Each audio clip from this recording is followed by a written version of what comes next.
Ömür yollarına nəzər salanda hayattan çok şey silmek istedim. Yeniden dünyaya gelmeyi istedim. Soğuk bir üşütme vardı canımda, donur damarlarda, kanımda kardeş diyenler de yoktu yanımda.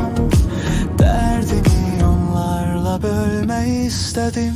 Yeniden dünyaya gelmeyi istedim. Hayat yollarında ben ekip bittim. Dünyanın torunda tükendim bittim. Herkese yalvarıp kömeği istedim. Yeniden dünya